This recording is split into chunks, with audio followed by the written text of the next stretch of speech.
Il se dit triste et il a mal à son identité française. Il signe un essai passionnant qui suscite le débat dès qu'on en parle. Alain Finkielkraut est l'invité de la nouvelle édition.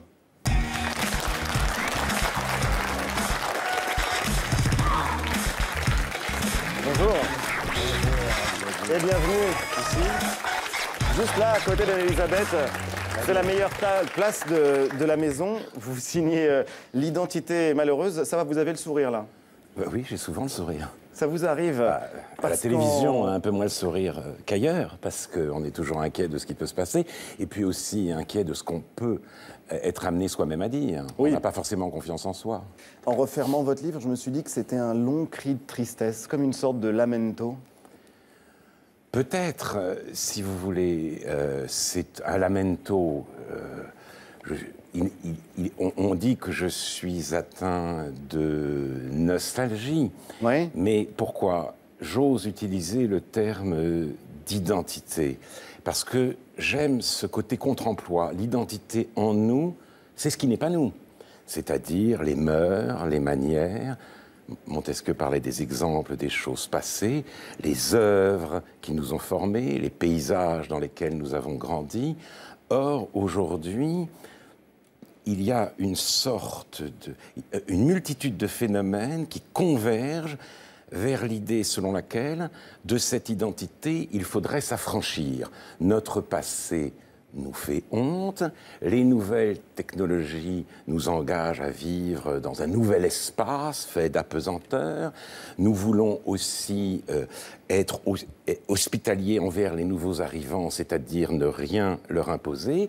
Et l'idée d'égalité nous incite en quelque sorte à ne nous incliner devant rien. Donc tout cela fait que, oui, cette identité est en danger et je trouve que c'est dommage. Elle est fragilisée. Alors ce qui est assez fort, c'est que vous parlez de manière extrêmement posée aujourd'hui dans la nouvelle édition. Et pourtant, en regardant l'émission de Frédéric Tadei l'autre soir, on a pu voir ça. Ah, ça y est. Ce monsieur est venu ici pour me régler mon compte. J'en avais un peu la crainte. Non. Alors, on va essayer de répondre calmement. Je suis désolé. Eh bien, ce discours... Non, laissez-vous. Non. Abdelraouf Dafri. Tout sauf romantique. Abdelraouf Dafri, laissez-le terminer. Laissez-le terminer. Non, laissez-le terminer. On vous écoute, Alain Finkielkraut. Ben oui, mais je pensais qu'un intellectuel, c'était quelqu'un qui apaise, quelqu'un qui réfléchit, quelqu'un qui prend le temps, qui calme le jeu. Mais là, vous me facilitez presque la tâche.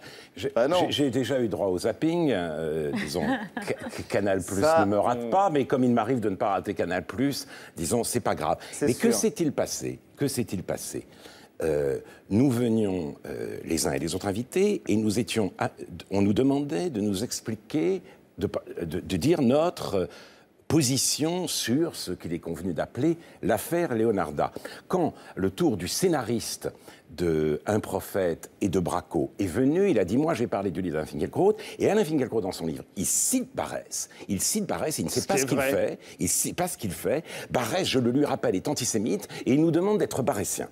C'était hallucinant, puisque Barès, dans ce livre, était une étape, j'analysais ça comme une étape de la racialisation de l'identité qui m'a amené à l'apocalypse nazi. Donc, c'était un contresens massif sur lequel j'ai voulu m'expliquer. Très fortement énervé. Mais ce qui est intéressant, parce qu'il a essayé de m'interrompre et parce que j'ai été agressé. Quand on m'agresse, je réponds. Vous êtes défendu et vous faites bien. Mais ce qui est assez intéressant, c'est que votre livre, comme souvent vos thèses, suscite la polémique et vous refusez à chaque fois qu'on puisse dire Alain Finkielkraut, oui, ce livre peut être l'objet d'une récupération politique possible. Alors, vous refusez à chaque fois qu'on puisse vous dire que ça, lu par un homme d'extrême droite, ça rentre en résonance avec ses mots, avec les mots qu'il emploie. Alors, Ali Badou, c'est pas ce qu'il me disait, puisqu'il me disait que mon livre était barétien. Fermez la séquence, c'était pour le sourire à la limite. Quant à savoir, si vous voulez, c'est extrêmement grave, parce que si les propos que je tiens peuvent être récupérés par le Front National, alors en effet, le Front National a changé.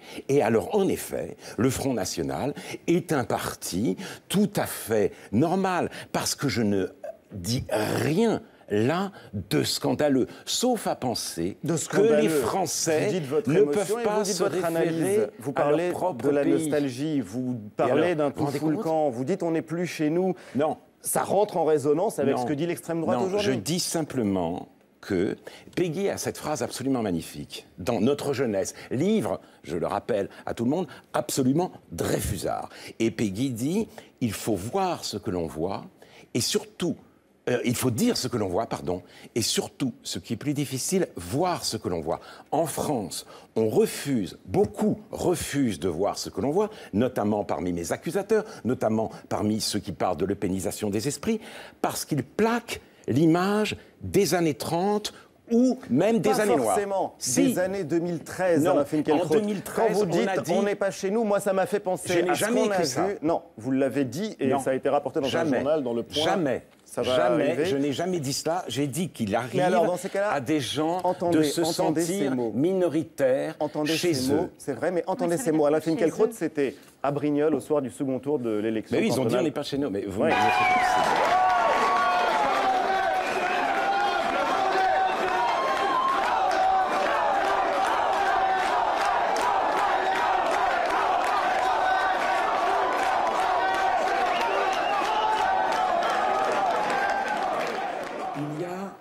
je me fous de ce qui s'est dit à Brignoles. Il y a des gens... Mais non, vous en foutez pas. Laissez-moi parler chez nous, parce que je vais me mettre à crier. Non, moi je suis là. Alors laissez-moi parler. Laissez-le crier si vous voulez, mais expliquez-vous. Alors je vais m'expliquer. Ce mot, je ne l'ai jamais employé.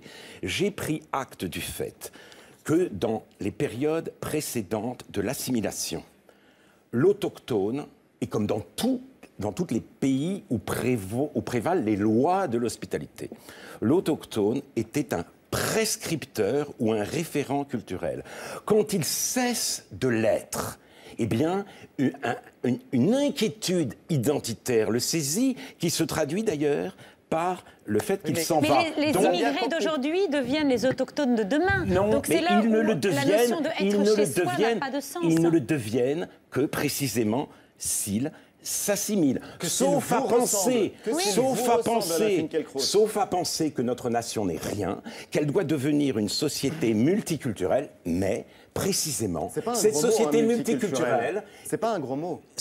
Oui, c'est peut-être pas un grand mot, mais c'est gros mot. C'est peut-être pas un gros mot, mais c'est un changement de paradigme. La France est sommée d'être autre chose qu'elle n'a été, et si ce n'est pas un gros mot, c'est un espace extraordinairement conflictuel. Mais pourquoi tout évoluerait dans le temps à part la définition de ce qu'est être français? Et je reviens, je cite dans mon livre ce mot d'Emmanuel Lévinas, un immigré de Covenot, qui rencontre Maurice Blanchot et qu'il dit, lui, Lévinas, que Blanchot est pour lui l'expression de l'excellence française. Si cette phrase, pour vous, ne veut strictement rien dire, alors j'ai absolument raison et mon livre est utile. Est-ce que je peux vous faire deux observations?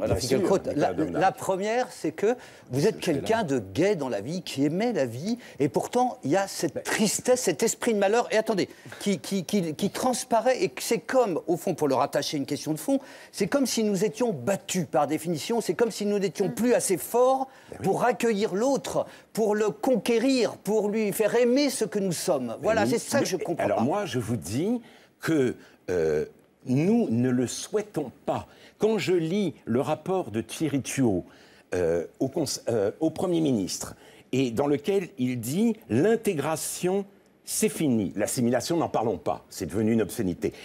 Nous entrons dans une société inclusive et toute forme de repli sur le village d'autrefois, dit-il, est ridicule. Et quand je lis sous la plume de Dominique Rousseau dans Le Monde que nous souffrons en France du syndrome du grenier et que, en fait, il faut se tourner résolument vers l'avenir, et je me dis, bien sûr, la France est d'autant moins en état de faire face à ce que tout le monde reconnaît être comme une crise de l'intégration, qu'elle ne veut plus opérer ce passage, qu'elle ne veut plus aller même vers son propre grenier, que ça ne l'intéresse pas. Vous êtes réactionnaire au sens strict. Non. Mais contemporain, vous n'aimez pas votre époque. J'aime la culture, et la culture, c'est la part du passé qui n'est pas dépassée. La culture. Alors, je vais vous reciter Vous haïssez Péguy. le rap.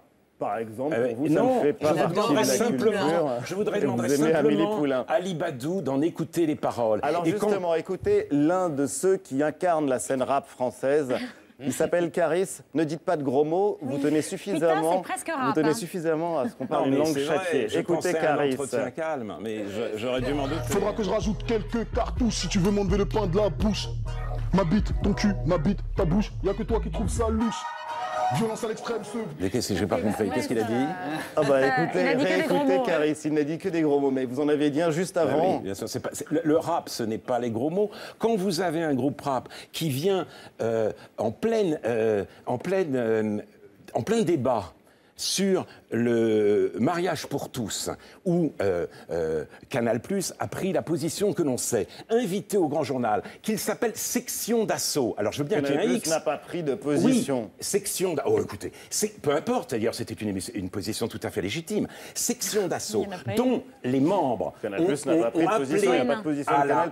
au meurtre des homosexuels. Moi, je vous demande Ils une n'ont chose. jamais appelé au meurtre des Écoutez homosexuels, vous les, avez pas les entendu. membres de Section d'Assaut, si. Ils se sont excusés ensuite, mais ils l'ont fait. Ouais. Ils l'ont fait. savaient Donc, pas je ce que vous dis c'était que l'homophobie. simplement, moi, je n'ai rien contre le rap, je vous demande seulement d'en écouter les paroles. Et je vous dis aussi que la référence aux années 30 nous aveugle. Mais On c'est ne vous voit qui pas faites ce qu'on voit. systématiquement Non. référence aux années Alors, 30. vous me permettez, est-ce que je peux finir Qui ma autour de phrase? la Avec les table femmes, Est-ce vous que êtes je peux finir ma particulièrement phrase? aussi. On a Bien vu. longuement parlé de l'affaire Leonarda. Ce n'est pas moi qui ai parlé de rafle, ce n'est pas c'est pas moi, nous non plus. mais Daniel Schneiderman dans Libération qui a dit que l'interpellation sur le parking du lycée Lucie Aubrac parlait d'elle-même. Et or, l'ancien maire de la ville s'est rendu le jour de l'expulsion, s'est rendu dans la famille pour donner 1 200 € et des gâteaux aux enfants. Et on ose nous parler de rafle. Donc tant que on aura ce paradigme dans la tête, on ne verra concerné. pas. On ne verra pas ce qui se passe. Vous ne l'avez pas dit, mais ça se Je dit ne l'ai sans pas dit cesse. et je ne le dirai pas. Mais ça se dit Et vous sans savez cesse. que les mots Ça se- excessifs ça- arrivent dans le débat public Oui. et que vous n'êtes pas non ce plus que non, le dernier à les non, employer, certainement ces pas, mots excessifs. certainement pas. Et ce livre est un livre. Moi, je suis calme quand on m'interroge. Jusqu'à ce que vous vous énerviez, vous êtes calme. Quand on m'interroge calmement, quand quand l'interview n'est pas un interrogatoire. Si l'interview est un interrogatoire, vous me permettez en effet de m'énerver un tout petit peu, mais dans ce Mais vous livre, avez le droit de comme vous énerver. je Et ne réponds pas à un j'espère. interrogatoire, je suis extrêmement serein, quand bien même il y a un peu de nostalgie chez moi. Un Et peu, vous ne un m'avez peu pas beaucoup. engagé à n'être pas nostalgique. Ali Badou. Absolument pas. Vous avez Non, tous les mais je droits. pense que- oui, et bien c'est sûr. d'ailleurs Mais l'importance vous me de lire ce renforcez dans la livre. nostalgie. Que chacun se fasse son idée après l'avoir lu. Peut-être. Mais c'est ce qui nous séparera. Eh oui, Merci infiniment. J'espère que c'est pas trop dur quand même malgré tout. c'était vivable. Merci Ali Badou. Merci à vous. On va se retrouver dans 2 petites minutes avec le journal d'Émilie Bess, le zapping, toute l'actualité. À tout de suite.